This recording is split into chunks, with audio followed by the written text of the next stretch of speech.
감사드립니다. 하나님은 사랑이시죠.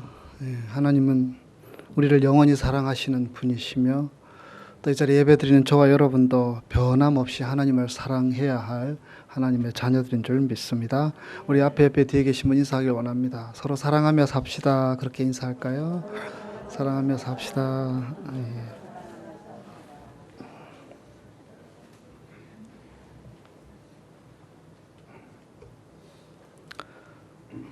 사람들의 바람은 거의 비슷합니다.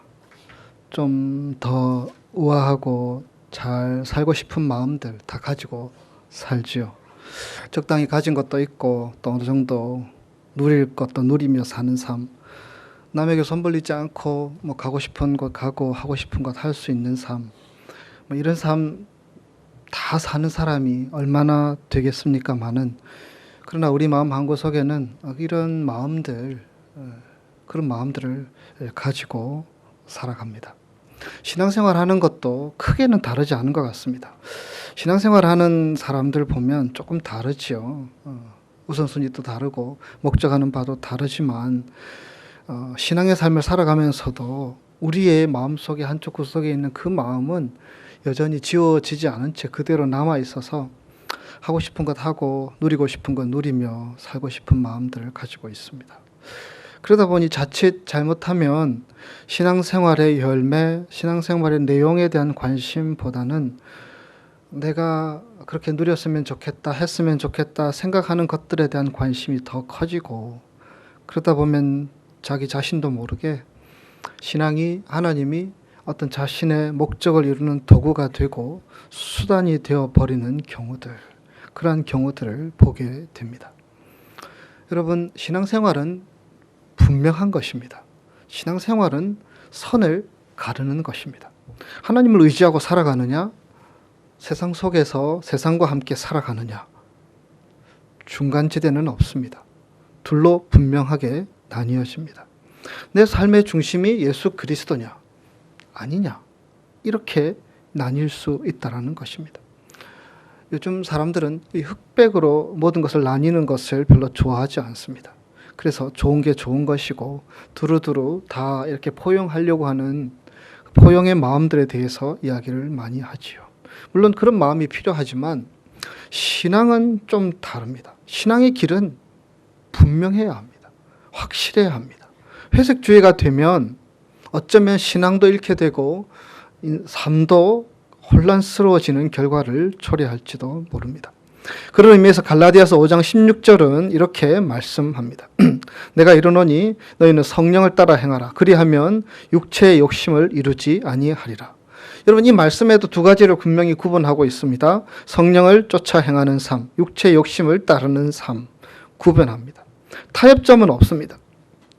그런데도 신앙생활을 하는 많은 사람들이 보다 더 이 타협점, 중간 지점을 선호하고 좋아하는 것 같습니다. 그래서 이쪽으로 하나님이 기뻐하시는 방향으로 나아가려고 하기보다는 중간 지점에 잘 서서 이것도 얻고 저것도 얻으려는 그러한 욕심들을 가지고 사는 것처럼 보입니다. 좀 더 우아하고 또 세상에서 즐기고 누리는 삶들.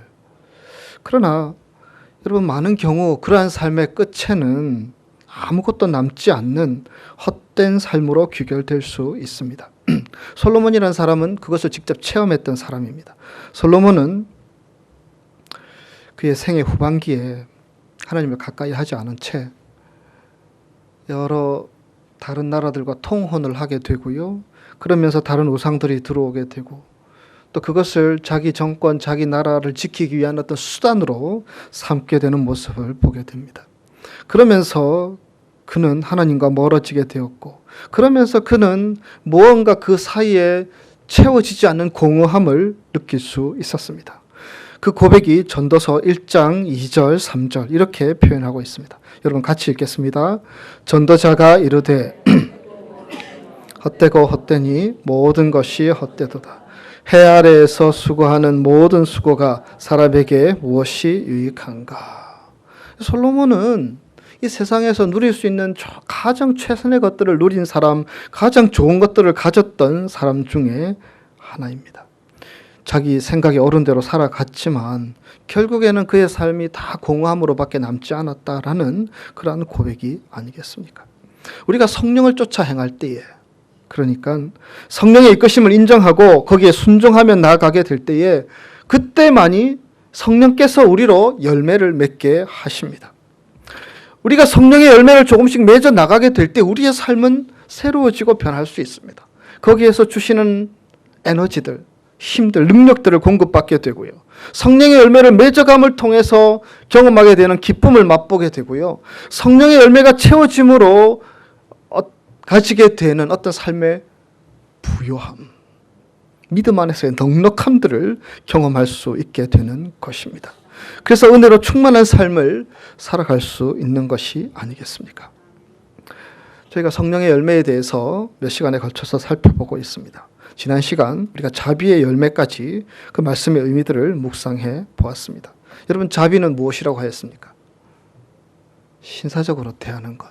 다른 사람이 어떻게 대하든 호의의 마음 가지고 사람들을 대하는 것. 왜냐하면 예수님께서 여전히 우리에게 호의로 대하시는 분이시기 때문입니다. 성령의 6번째 열매는 양선입니다. 이 양선이라는 열매는 이 자비의 열매에서 한 걸음 더 나아가는 것입니다. 먼저 양선이라는 열매는 원래 남의 물질적인 부족을 채워주는 것을 말합니다. 예를 들어서 구제하는 것, 그것이 이에 해당하는 경우이겠지요. 그러나 여기서는 단순히 남의 부족한 부분을 이해할 뿐만 아니라 그 부족한 부분들을 내가 가진 것, 내가 누리는 것, 내가 소유한 것들로 채워주는 것을 말합니다. 남이 하지 않는, 남이 할 수 없는 그런 부분들을 말없이 내가 해버리는 것, 그것을 말하는 것입니다. 여러분, 살면서 우리가 그런 것을 많이 보게 되죠. 저 사람이 그것을 해야 하는데 알지 못해서 못하는 경우들. 그래서 나중에 어려움 겪는 경우들 우리가 보지 않습니까? 저 사람은 이런 부분에 대해서 노력을 해야 되는데 노력이 부족해서, 아니면 게을러서, 아니면 해야 됨을 알매도 불구하고 능력이 미치지 못해서 하지 못하는 경우들을 보지 않습니까? 어떤 경우들은 그 사람이 스스로 이겨내야 되는데, 극복해야 되는데 의지가 약하고 마음이 연약해서 하지 못하는 경우들. 그래서 그런 일로 인하여서 그 사람이 후에는 피해를 당하고 어려움을 겪는 일들을 우리는 예견할 수 있습니다. 그럴 때에 우리가 가진 시간, 우리가 가진 물질, 우리가 가진 능력, 우리가 가진 삶의 우선순위를 들어서 그것을 해버리는 것입니다. 해결해 주는 것입니다. 그것이 나와 관계없는 일일지라도, 내가 해도 내게 유익이 되지 않는 일일지라도 선한 마음으로 다른 사람의 부족함, 연약함을 채워주는 것. 이것이 양선이라는 것입니다. 이 열매를 맺는 것은요, 마치 천사의 모습과 같습니다. 이 양선의 열매가 있을 때에 이제 말이 사라지게 되고 참된 어떤 행동들이 함께 동반한다는 것입니다. 사람들은 다른 사람들의 부족함을 보면 가장 먼저 비판하게 됩니다. 왜 그렇게밖에 못하느냐, 그렇게 말하죠. 특히 여러분, 그 사람이 가진 부족함이 내게 영향을 끼칠 때, 그 사람이 나의 가족이든 부모이든 배우자이든 자녀이든 가까운 형제지간이든 아주 가까이 함께 일을 하는 사람이든 그의 부족함 때문에 내가 힘들 때에는, 그래서 그 사람이 또 그녀가 잘 못해서 내가 손해를 본다고 느낄 때에는 사람들은 그 부족함을 어떤 원망의 대상으로 생각합니다. 남편이 능력이 없어서, 남편이 융통성이 없어서 내가 불행하다, 이렇게 느낍니다. 아내가 지혜가 없어서, 아내의 삶의 요령이 없어서 내가 힘들다라고 느낍니다. 그런데 여러분, 이 양선의 열매는 이것과 반대로 행하는 것입니다. 그의 부족함을 내가 느낀다면 그 부족함을 어떻게 내가 채워주는 것입니다. 그의 연약함을 북돋워줘서 강건해질 수 있도록, 강할 수 있도록 도와주는 것. 이것이 양선이라는 것입니다. 그것이 성령의 열매로서 성령을 쫓아 행하는 가운데 맺는 열매로서의 양선입니다.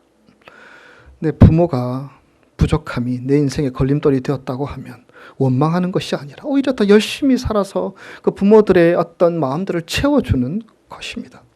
내 동료가 뭔가 부족해서 일을 잘 처리하지 못한다면 내가 그 부족한 것들을 내가 앞서서 채워주는 것입니다. 성품이 왜곡되고 뭐가 나서 이리저리 처박고 살아가는 사람들이 있다면 그를 격려하고 도와주어서 지혜롭게 살 수 있도록 내가 그 부족함을 채워주는 것. 이것이 양선이라 할 수 있습니다. 에덴 동산에서 하와가 뱀의 유혹에 넘어갔죠. 그래서 아담도 꾀이죠. 당신 이거 같이 먹어봐. 그래서 먹게 됩니다. 나중에 하나님께서 책망하니까 아담은 어떻게 했습니까? 자기 갈비뼈와 같은 자기 아내를 비난합니다. 저 여자 때문에 제가 이렇게 되었다고. 그래서 그 여자를 비난의 말로 조롱하고 변명하고 핑계 됩니다. 아버지 노아가 술에 취해서 벌거벗고 누워 있었는데 함이 들어갔다가 술 취해서 누워 있는 것을 보고 그냥 덮어주고 가려주면 좋았을 것인데 뭐 성경에 나와 있지 않지만 아마 가십거리 정도로 생각을 하고 그러한 것들을 아마 얘기를 했던 것으로 보여집니다. 이들에게는 이 양선의 열매가 없다라는 것입니다. 사람들이 이 신앙생활을 하면서요, 혼자서 독불장군적으로 신앙생활을 하는 분들도 있는데 신앙생활은 혼자 하는 것이 아닙니다. 같이 교회에 나와서 같이 해나가는 것입니다. 왜냐? 우리 각자가 부족함들이 있거든요. 너에게도 있고 나에게도 있고 우리가 숨기고 가리려고 하지만 우리가 하나님 앞에 설 때 이 빈 부분들, 부족한 부분들이 얼마나 많은지를 우리는 알고 있습니다. 그래서 그것들을 서로 채워주는 공동체로 하나님께서 신앙 공동체인 교회를 주셨고 또 작은 공동체인 가정을 주셨습니다. 비난하고 밟고 일어서라고 주신 것이 아니고 가정 속에서 교회 속에서 그 부족함들을 채워나가는 한 지체로서 살아가라고 하나님께서는 우리에게 그런 관계들을 주셨다라는 것입니다. 채워주는 관계가 되어야 하기 때문에 여러분 우리가 그 사람을 비난할 이유는 하나도 없습니다. 왜냐하면 내가 비난하는 그 비난의 내용들이 이미 내 속에도 내 속에 들보로도 남아있을 수 있다라는 것입니다.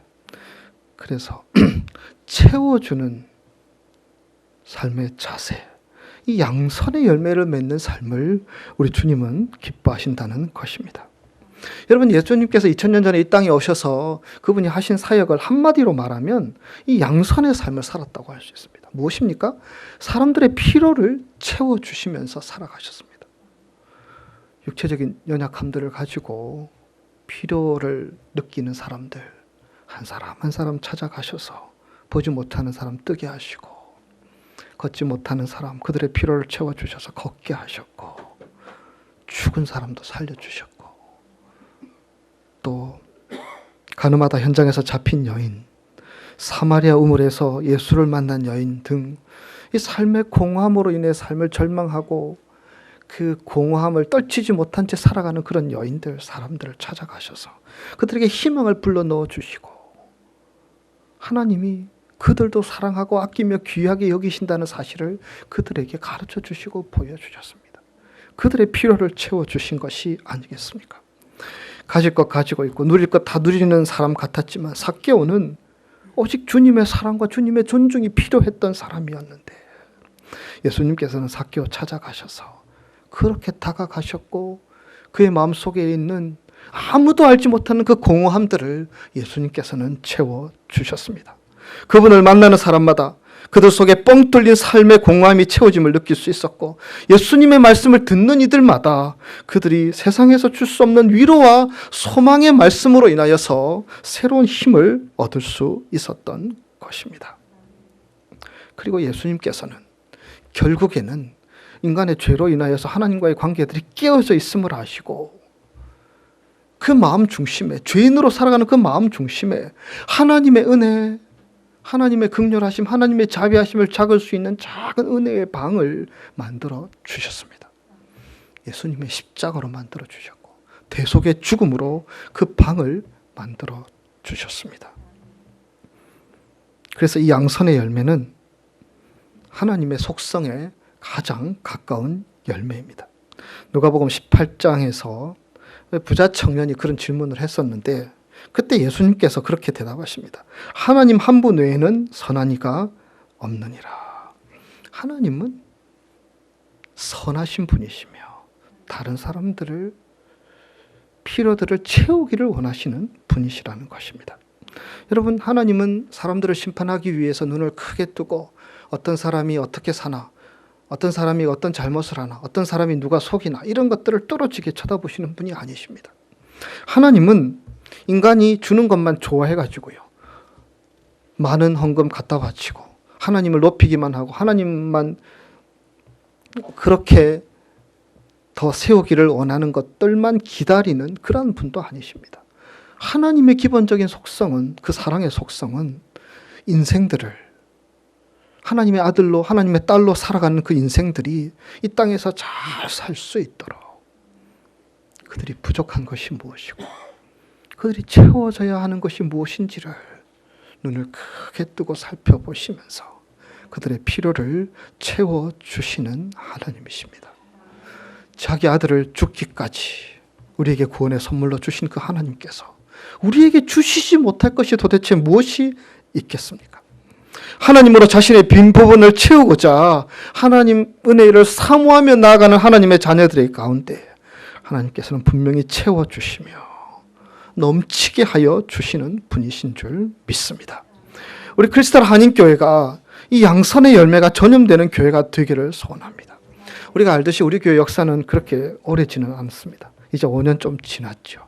그런데 그 짧은 시간을 지나오면서도 제가 살펴보면 많은 사람들이 종종 다른 사람의 천사 되기를 기뻐하는 모습들을 보게 됩니다. 음식을 나누고 시간을 나누고 사랑을 나누고 가진 달란트를 나누고 소리 없이 타인들의 필요를 채워주는 교인들의 모습을 종종 목격하면서 여러분, 그런 교회가, 이 양선의 열매가 주렁주렁 맺어가는 교회가 정말 하나님이 기뻐하시는 교회, 하나님이 주인 되는 교회가 아니겠습니까? 저와 여러분이 예수님께서 우리의 천사가 되어서 우리의 모든 필요한 부분들 채워주시듯이 우리가 작은 천사로 사랑하는 남편에게, 아내에게, 이웃들에게, 믿음의 형제 자매들에게 다가설 수 있는 그런 저와 여러분이 되셔서 이 양선의 열매로 하나님께 영광 돌릴 수 있는 그런 귀한 삶이 되시기를 주의 이름으로 축복합니다.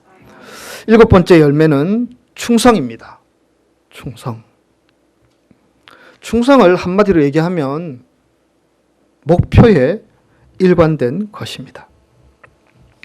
이것은 아무 것에나 일관된 것을 말하는 것이 아니죠. 충성이라는 것은요, 저와 여러분에게 단 한 번의 소중한 인생을 주시고 이러한 환경에서 살아가게 하신 그 하나님을 아는 데서 출발합니다. 우리 인생은 결코 우연의 산물이 아닙니다. 그냥 어디에서 뚝 떨어져서 우연히 그 부모 밑에서 태어나서 자라게 된 것이 아니라는 것입니다.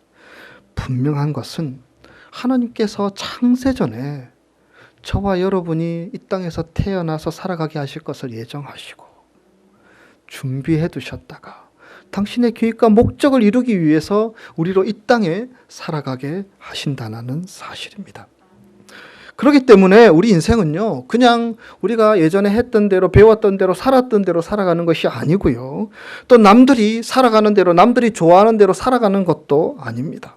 우리가 잠잠히 살펴서 하나님께서 내 인생을 향한 계획이 무엇인지, 목적이 무엇인지를 깨달으며 귀를 기울여서 하나님의 음성을 들으며 그것을 이루기 위해서 살아가는 삶이 이 충성의 삶이라 할 수 있습니다. 여러분, 교회를 다녀도요, 내 삶의 목적, 내 삶의 계획 한 번도 생각하지 않고 살아가는 사람들이 있습니다. 그냥 주어지는 대로 살아가고 사람들이 좋다고 하는 것들, 그거 붙잡고자 열심히 살아가기도 합니다. 그러나 우리가 그런 바른 목적, 바른 계획에 대한 생각들 없이 살아가게 되면 우리 인생이 그릇된 방향으로 나아갈 수 있다는 것입니다. 그래서 우리가 후회하고 우리가 낙심하는 자리에 처할 수 있다는 것입니다. 성령을 쫓아 살아가는 사람은, 성령의 인도하심을 받는 사람들은 이것저것 살면서 다 건드리며 사는 사람이 아닙니다. 많은 일들에 관심을 가지고 살아가는 사람도 아닙니다. 오직 주님께서 우리에게 원하시는 주님의 계획, 주님의 목적이 무엇인지를 귀를 기울여 들으며 하나님의 말씀을 묵상하며 깨달으며 그것을 붙잡고 바른 방향으로 질주하는 삶이 충성의 열매를 맺는 사람의 삶입니다. 이것은 마치 화살을 쏘는 것과 화살이 날아가는 것과 같습니다. 여러분, 화살이 꾸불꾸불꾸불 이렇게 날아가는 것 아니지 않습니까? 한 방향을 향하여서, 목적지를 향하여서 휙 달려가는 것이 아닙니까? 불필요한 일에 눈을 돌리지 않는 것입니다. 오직 주님이 원하시는 한 가지, 하나님께서 내 인생을 향한 계획과 목적들이 무엇인지를 살피며 그것을 위하여서 살아가는 것입니다. 여러분들은 혹시 잘못된 삶의 방향, 목적 가지고 살아가고 있지는 않으십니까? 여러분 인생을 향한 하나님의 계획을 생각해 보셨습니까? 하나님이 여러분들을 통해서 여러분 가정의, 교회의 삶의 자리에서 무엇을 이루기를 원하실까? 하나님 앞에 질문해 보셨습니까? 이 세상은 우리로 이것저것 많은 것에 관심을 갖게 합니다. 우리의 감각을 자극하고 우리의 눈길을 끌게 하여서 우리로 우리 인생의 소중한 시간들을 허비하며 살아가게 만드는 일들이 세상에 얼마나 많은지 모릅니다. 그러나 성령을 쫓아 살아가는 사람은 그렇지 않습니다. 표대를 향하여 하나님이 위에서 부르신 부름의 상을 바라보며 쫓아가는 삶입니다. 여러분 요즘 보면 참 전문가들이 많습니다. 근데 예전에 비해서 이 전문가라는 것이요, 보다 더 세밀하게 나뉘어지는 것을 보게 됩니다. 예를 들어서 의사라는 직업을 봐도요, 예전에는 제가 알기로는 내과 의사, 외과 의사 그랬는데요, 요즘은 심장 전문, 위 전문, 간 전문, 소화기, 순환기, 내분비 여러 내과의 분야들이 있더라고요. 그래서 그 부분에 한 우물을 파서 살아가는 삶, 치료를 하는 것이 아니겠습니까? 외과도 흉부외과, 성형외과, 정형외과, 소아외과, 신경외과 다양한 특화된 부분들로 전문화되어서 그것들을 파고 그것들을 연구하여서 환자들을 치료하는 것이 아닙니까? 여러분 예수 믿고 신앙생활한 지 우리가 5년이 되고 10년이 되고 20년이 되고 30년이 되었는데 최소한 우리가 그렇게 오랫동안 신앙생활을 했다면 우리가 신앙생활의 전문가가 되어야 하는 것이 지극히 정상적인 것이 아닙니까? 여러분 신앙의 전문가라는 것이 무엇입니까? 다른 것은 잘 몰라도 세상 이치, 세상 돌아가는 세상의 좋은 것들 잘 몰라도 하나님께서 내 인생을 향한 계획과 목적이 무엇인지는 날마다 전문가적인 자세로 들을 수 있으며 깨달을 수 있으며 붙잡을 수 있으며 우리가 훈련받을 수 있는 사람이 신앙의 전문가가 아니겠습니까? 목사가 되고 장로가 되고 권사가 되고 집사가 되고 오랫동안 신앙생활을 해왔음에도 불구하고 신앙생활에 있어서 우리가 전문성을 갖지 못한 채 세상적인 전문성을 가지고만 세상에서 살아가려고 한다면 그것은 이 충성의 열매를 맺는 삶이 아니라는 것입니다. 하나님께서 지금 나를 통해서 내 가정, 내 일터, 내 교회에서 하시고자 하는 일들이 무엇인지 여러분 그것에 관심을 가지고 그것에 집중할 수 있을 때만이, 그래서 하나님이 기뻐하시는 것에 내 삶에 초점을 맞출 때만이 우리가 신앙의 전문가로 오늘을 살아갈 수 있다는 것입니다. 예수님은 충성된 삶을 살아가셨습니다. 예수님의 공생에 있어서 그분의 3년여 생활들을 보면요, 단 한 시간도 잘라버릴 시간이 없습니다. 그분은 말씀을 전하셨고요, 사람들을 고치셨고요, 기도하셨고요, 복음을 전하셨고요, 이곳저곳 다니면서 오직 인간의 구원, 하나님의 나라를 위해서 그분 생애 전체를 헌신하시는 삶을 살아가셨습니다. 그리고 그분의 정말 그분의 끝도 결국 자신의 몸까지 다 내어드리면서 하나님의 계획, 하나님의 목적이 무엇입니까? 저와 여러분을 구원하는 것이고 인간을 살리는 것이고 인간을 회복시키는 것이었습니다. 그것을 위해서 예수님께서는 십자가의 길을 걸어가셨고 대속의 제물이 되어 주셨던 것입니다. 자신의 전 삶을 하나님의 목적을 위해서 사용하여 주셨다라는 것입니다. 충성의 열매를 맺을 수 있는 우리 크리스탈 성도들이 될 수 있기를 소원합니다. 그러기 위해서 우리는 잘라버릴 것들, 끊어버릴 것들, 정리해야 될 것들 정리해야 합니다.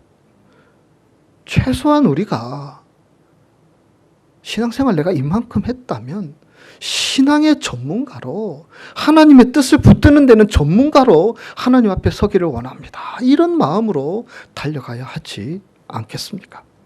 충성된 사람들은 이런 사람들입니다. 충성된 사람은 첫째로 내 일이 우선이 아니라 하나님의 관심을 늘 우선하여서 살아가는 사람입니다. 2015년 10월 11일 오늘 주님의 날이죠. 또 내일 또 새로운 하루가 시작되고 우리 일터로, 우리 학교로, 우리의 삶의 자리로 돌아가게 될 것입니다. 그때 우리의 관심이 이런 것입니다. 내가 무엇을 할까? 또 내가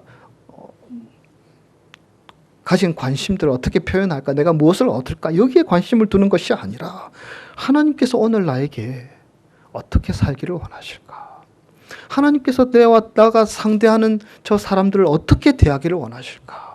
하나님께서 내게 주어진 이 시간들을 어떻게 사용하기를 원하실까? 늘 하나님의 관심에 중심을 두는 사람입니다. 둘째로 충성된 사람은 변함없는 마음으로 끝까지 달려가는 것입니다. 여러분, 충성된 사람은 감사하고 좋은 일들이 있을 때도 하나님 일에 충성하는 사람이고요. 힘들고 어려울 때가 있을지라도 그럼에도 불구하고 하나님의 계획, 목적을 생각하는 사람인 줄 믿습니다. 중국의 광무제가 한 왕조를 재건하기 위해서 전투를 하는 중에 상황이 불리해지니까요, 모든 신하들이 다 도망가 버렸습니다. 그럴 수 있지 않습니까? 그런데 그때 충신 왕패라는 사람은 그를 버리지 않고 끝까지 왕의 옆에 있었다고 합니다. 나중에 왕이 이런 얘기를 했습니다. 영천에서 나를 따라온 사람은 모두 내 곁을 떠났다. 그러나 오직 너만, 왕패만 홀로 남아서 분투하고 있구나. 이것은 강한 바람에 약한 풀은 쓰러지나 강한 풀의 강함을 비로소 알게 됨이로다. 그렇습니다. 강한 바람이 불면, 우리 인생의 시련의 바람들이 불어올 때에는 하나님은 우리 곁에 계시지 않는 것처럼 느껴지고요. 하나님은 우리와 멀리 계신 것처럼 느껴지기도 합니다. 그러나 우리가 시련의 상황에 있든지 간에, 우리가 감사의 상황이 있든지 간에 하나님은 여전히 계획과 목적을 가지고 우리에게 다가오시며, 그 계획과 목적이 무엇입니까? 우리를 살리는 것이며 우리를 회복시키시는 것이며 우리를 통해서 다른 사람들에게 하나님의 사랑을 나누어 주는 것이 아니겠습니까? 여전히 그 계획과 목적을 가지고 우리에게 다가오신 하나님. 그래서 어떤 상황에도 충성하는 것이 참다운 충성의 열매를 맺는 자의 자세라는 것입니다. 또한 진정한 충성은 누구보다도 열심히 최선을 다하는 것입니다.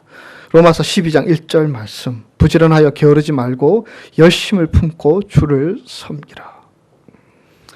여러분, 신앙생활을 좀 열심히 해야 하지 않겠습니까? 우리가 열심히 해야 될 것들이 참 많이 있죠. 공부하는 학생들은 공부도 열심히 해야 하고요. 여러분, 정말 우리가 우리 생업을 위해서 열심히 하지 않으면 이 적자, 수지, 타산이 맞지 않은 일들도 얼마든지 있을 수 있죠. 그런데 그것과 아울러서 우리의 신앙생활도, 이 충성의 열매도 우리가 열심으로 맺어 나가는 자가 되기를 우리 주님은 원하신다는 사실입니다. 부지런하여 게으르지 말고 열심을 품고 주를 섬기라. 이 자리에서 예배드린 우리 크리스탈 교회 성도들이 하나님의 계획과 목적, 그것을 분별하고 깨달아 알아서 부지런하여 게으르지 말고 열심을 품고 주님을 섬기는 그러한 충성의 열매를 맺는 저와 여러분의 삶이 될 수 있기를 주의 이름으로 축복합니다. 하나님은 우리 인생 가운데 열매 맺기를 원하십니다. 그리고 그 열매는 지금은 작아 보이지만 그 열매가 나를 살리며 내 삶을 더 풍요롭게 풍성하게 할 수 있는 열매인 줄 믿습니다. 양선의 열매, 충성의 열매, 바로 여러분이 맺는 성령의 열매가 되시기를 주님의 이름으로 축복합니다. 기도하겠습니다. 하나님, 우리가 성령의 열매를 맺기를 원합니다. 비판하고 정죄하는 것이 아니라 그 사람의 연약함을 내가 채워주겠습니다. 하나님, 이런 마음으로 우리가 살았으면 좋겠습니다. 우리가 열심히 살아가는 삶의 부분들이 참 많지만 우리가 신앙생활을 정말 열심히 하고 있는지, 게으른 것은 아닌지, 우선순위가 너무나 뒤로 밀려 있는 것은 아닌지 우리가 자신들을 돌아보게 하시고 하나님의 계획과 하나님의 목적들을 살피며 충성되이 일하는 하나님의 자녀들 되게 인도하여 주시옵소서. 감사드리옵고 예수님 거룩하신 이름으로 기도드리옵나이다. 아멘.